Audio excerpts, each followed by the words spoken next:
Hey all, welcome to my channel. Keep it simple. I am not that woman. It's a poem written by Pakistani poet Kishwar Naheed. ഈ ഒരു powerful ആയിട്ടുള്ള ഒരു feminist ആന്തമാണ് ഇന്ന് നമ്മൾ discuss ചെയ്യാൻ പോകുന്നത്. ഈ ഒരു പോയമാണ് I am not that woman എന്ന് പറഞ്ഞിട്ടുള്ള പോയം. പാകിസ്ഥാനിലെ ഫെമിനിസ്റ്റ് മൂവ്മെൻറ്റിൽ ഒരു ആക്റ്റീവ് മെമ്പർ ആയിട്ടുള്ള ഒരാളായിരുന്നു നമ്മുടെ കിഷ്വർ നഹീദ് എന്ന് പറഞ്ഞിട്ടുള്ള ഈ ഒരു പോയറ്റ്. ഈ ഒരു കവിത എന്ന് പറയുന്നത് സ്ത്രീകൾക്ക് വേണ്ടിയുള്ള ഒരു പ്രൊട്ടസ്റ്റ് ആന്തമായിട്ടാണ് കണക്കാക്കുന്നത്.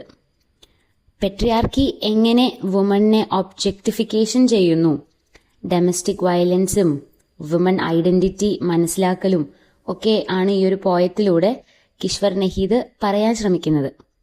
വീടിനുള്ളിൽ തളച്ചിടാനോ പരസ്യ മോഡലുകളാക്കി ഒതുക്കാനോ മാത്രം ശ്രമിക്കുന്ന ഒരു സൊസൈറ്റിയോട് നോ എന്ന ഒരു ഉറച്ച മറുപടിയാണ് ഈ ഒരു കവിതയിലൂടെ നൽകുന്നത്.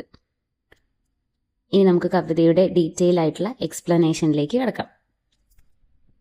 ഫസ്റ്റ് സ്റ്റാൻസ തന്നെ തുടങ്ങുന്നത് ഒരു പ്രൊട്ടസ്റ്റിലൂടെയാണ്, ഒരു നിഷേധത്തിലൂടെയാണ് കവിത സ്റ്റാർട്ട് ചെയ്യുന്നത്.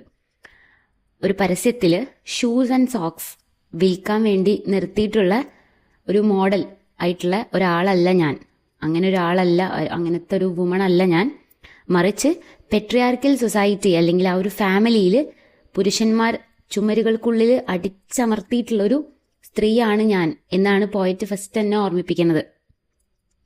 പുരുഷന്മാരിവിടെ കാറ്റുപോലെ ബ്രീസ് പോലെ ഭയങ്കര സ്വതന്ത്രനായിട്ട് നടക്കുമ്പോഴും സ്ത്രീയുടെ വോയിസ് ഈ കല്ലുകൾക്കുള്ളിൽ ശ്വാസം മുട്ടിച്ച് അടക്കി വെക്കാൻ കഴിയില്ല, നമ്മളെക്കൊണ്ട് ഞങ്ങൾ അങ്ങനെ ഉള്ള ഒരാളല്ല, ഞങ്ങളെ വോയിസ് അടക്കി വെക്കാൻ സാധിക്കില്ല എന്നാണ് ഫസ്റ്റ് സ്റ്റാൻസയിലൂടെ തന്നെ പോയറ്റ് പ്രഖ്യാപിക്കുകയാണ്. സെക്കൻഡ് സ്റ്റാൻസയിൽ ആചാരങ്ങളെ കുറിച്ചാണ് പറയുന്നത്. നമ്മളെ ആചാരങ്ങളും പാരമ്പര്യങ്ങളും, അതായത് നമ്മൾ കസ്റ്റംസ് ആൻഡ് ട്രഡീഷൻസ് എന്ന് പറയും. ആ ഒരു കസ്റ്റം ആൻഡ് ട്രഡീഷന്റെ ഭാരം ഉപയോഗിച്ചിട്ടാണ്, അല്ലെങ്കിൽ അത് വെച്ചിട്ടാണ് സ്ത്രീകൾ എന്ത് ചെയ്യുന്നു, സ്ത്രീകളെ സൊസൈറ്റി അടിച്ചമർത്തുകയാണ്. എന്നാൽ നിങ്ങൾക്കറിയില്ല ഇരുട്ടിൽ വെളിച്ചത്തെ നമുക്ക് മൂടി വെക്കാൻ സാധിക്കില്ല എന്നുള്ളത്. The light cannot be hidden in the darkness. എന്നിൽ നിന്നും ഫ്ലവേഴ്സ് എടുത്ത് പകരം അവിടെ തോൺസ്, അതായത് നമ്മളെ മുള്ളുകൾ എല്ലാം കൊണ്ടിടും. അങ്ങനെ കൊണ്ടിട്ടാലും ഇവിടെ എൻ്റെ, അതായത് നമ്മുടെ വുമണിലെ അറിവിനെയും ബോധത്തെയും എന്നേക്കുമായിട്ട് ആരാണ്, ഈ ഒരു സൊസൈറ്റി പെട്രിയാർക്കി എന്ത് ചെയ്യുന്നു, അടിച്ചമർത്താൻ ശ്രമിക്കുകയാണ്. അതിനൊരിക്കലും കഴിയില്ല എന്ന് പറയാണ്. ഇവിടെ ലൈറ്റ് എന്നതുകൊണ്ട് ഇതാണ് ഉദ്ദേശിക്കുന്നത്. ആ ലൈറ്റ് എന്ന് പറയുന്നത് ഇവരുടെ റെസിലിയൻസ് ആണ്, ഇവരുടെ റെസിസ്റ്റൻസ് ആണ്. അതാണ് പോയറ്റ് ഇവിടെ ഉദ്ദേശിക്കുന്നത്. സ്ത്രീ നൽകുന്ന സ്നേഹത്തിന് പകരമായിട്ട് അവർക്ക് എന്താണ് കിട്ടുന്നത്, വേദനകളാണ് അവർക്ക് തിരിച്ചു നൽകുന്നത്. എന്നാൽ അതാണ് നമ്മൾ ഫ്ലവേഴ്സ് എടുത്തുകൊണ്ട് കൊണ്ടുപോകുക എന്ന് പറയുന്നത്. എന്നാൽ ചങ്ങല കൊണ്ട് തൻ്റെ ഫ്രാഗ്രൻസിനെ അല്ലെങ്കിൽ തൻ്റെ ആ ഒരു പോസിറ്റിവിറ്റീനെ ഒരിക്കലും ഇല്ലാതാക്കാൻ നിങ്ങൾക്ക് സാധിക്കില്ല. ഇവിടെ അവളെ വഞ്ചിച്ചവരോടാണ് അവൾ ഈ ഒരു സ്റ്റേറ്റ്മെന്റ് ഉന്നയിക്കുന്നത്. ഇതാണ് സെക്കൻഡ് സ്റ്റാൻസയിൽ പറയുന്നത്. ഇനി അവൾ തേർഡ് സ്റ്റാൻസയിലേക്ക്, നമ്മളെ പോയിട്ട് തേർഡ് സ്റ്റാൻസയിൽ പറയുന്ന കുറച്ച് സീരിയസ് ആയിട്ടുള്ള ഒരു വിഷയത്തെക്കുറിച്ചാണ്. അതായത് സ്ത്രീയുടെ പാതിവൃത്യം, അതായത് നമ്മൾ ചാസ്റ്റിറ്റി എന്ന് പറയും, അത് വളരെ പുണ്യമായിട്ടുള്ള ഒന്നായിട്ടാണ് കാണുന്നത്. മറിച്ച് പെട്രിയാർക്കൽ മെൻ അല്ലെങ്കിൽ ആ ഒരു സൊസൈറ്റി നടത്തുന്നത് ഈ ഒരു ചാസ്റ്റിറ്റിയെ എന്താണ്, ഒരു കച്ചവടമായിട്ടാണ്, അല്ലെങ്കിൽ ഒരു കൊമോഡിറ്റി എന്ന് പറയും, കൊമോഡിറ്റി ആയിട്ടാണ് കണക്കാക്കുന്നത്. ഇവിടെയും അല്ലെങ്കിൽ ഈ ഒരു ചാസ്റ്റിറ്റിയുടെ പേരിൽ അവരെ അടിച്ചമർത്താൻ ശ്രമിക്കുമ്പോഴും അവർ അതിൽ നിന്നും അതിജീവിക്കും. ഈ കാര്യത്തിനെ പോയിട്ട് അവള് വെള്ളത്തിന്റെ മീതെ വരെ അവൾ നടക്കുമെന്നാണ് പറയുന്നത്. അതായത് എന്ത് ഇമ്പോസിബിൾ ആയിട്ടുള്ള കാര്യങ്ങളും അവള് പോസിബിൾ ആക്കും എന്നതാണ് ആ ഒരു വെള്ളത്തിന്റെ മീതെ നടക്കും എന്നുകൊണ്ട് ഉദ്ദേശിക്കുന്നത്. ഇനി അപ്പോൾ ഒരു ചുരുക്കത്തിൽ നമ്മൾ പറയുകയാണെന്നുണ്ടെങ്കിൽ ഈ ചാസ്റ്റിറ്റി എന്നത് വുമണിനെ തടവിലാക്കാൻ ഉപയോഗിക്കുന്ന ഒരു വെപ്പണായിട്ടാണ് നമ്മുടെ ഈ ഒരു മെൻ അല്ലെങ്കിൽ ഈ ഒരു സൊസൈറ്റി പെട്രിയാർക്കി കാണുന്നത്. ആ ഒരു കാണുന്ന ഒരു വെപ്പണായിട്ടാണ്. എന്നാൽ അവൾക്ക് എന്താണ്, ഒരു ഐഡന്റിറ്റി ഉണ്ട് എന്നുള്ളതാണ് നമ്മുടെ കവി ഈ ഒരു സ്റ്റാൻസയിൽ വാദിക്കാൻ ശ്രമിക്കുന്നത്, പറയാൻ ശ്രമിക്കുന്നത്. ഈ ഒരു കാര്യമാണ്, ഐഡന്റിറ്റിയാണ്, സെൽഫ് ഐഡന്റിറ്റി എന്നുള്ളതാണ് കാണിക്കുന്നത്. ഇനി നമ്മുടെ ഫോർത്ത് സ്റ്റാൻസയിലേക്ക് വരികയാണെന്നുണ്ടെങ്കിൽ വുമണിനെ ഒരു ഭാരമായിട്ട് അല്ലെങ്കിൽ ഒരു ബേർഡനായിട്ട് ആണ് മെന്ന് ഇവിടെ ഈ ഒരു സ്റ്റാൻസയിൽ പറയുന്നത്. ഈ ഒരു ഭാരം അല്ലെങ്കിൽ ഈ ഒരു ബേർഡൻ ഒഴിവാക്കാൻ വേണ്ടി അവളെ വിവാഹം കഴിച്ചു വിടുന്നു. അവളുടെ സമ്മതമോ താല്പര്യമോ പരിഗണിക്കാതെ, അതൊന്നും അവിടെ പരിഗണിക്കപ്പെടുന്നില്ല. ഒരു രാജ്യത്തിന്റെ പകുതിയിലധികം വരുന്ന സ്ത്രീകളെ തടവിലാക്കിയാൽ ആ രാഷ്ട്രത്തിന് ഒരിക്കലും സ്വാതന്ത്ര്യം, ആ ഒരു ഫ്രീഡം നമുക്ക് ഒരിക്കലും ലഭിക്കില്ല എന്നാണ് കവി ഇവിടെ ഓർമ്മിപ്പിക്കുകയാണ്. നിങ്ങൾ അങ്ങനെ തടവിലാക്കാൻ ശ്രമിച്ചാൽ ഒരിക്കലും ആ ഒരു nation it's out of free എന്ന് പറയാൻ പറ്റില്ല. സ്ത്രീകളെ അടിച്ചമർത്തുന്ന സൊസൈറ്റി എന്നും ക്യാപ്റ്റിവിറ്റിയിൽ തുടരും, അതായത് അവരെന്നും തടവറയിലായിരിക്കും, അവർക്കതിനൊരു മോചനം ഉണ്ടാവില്ല.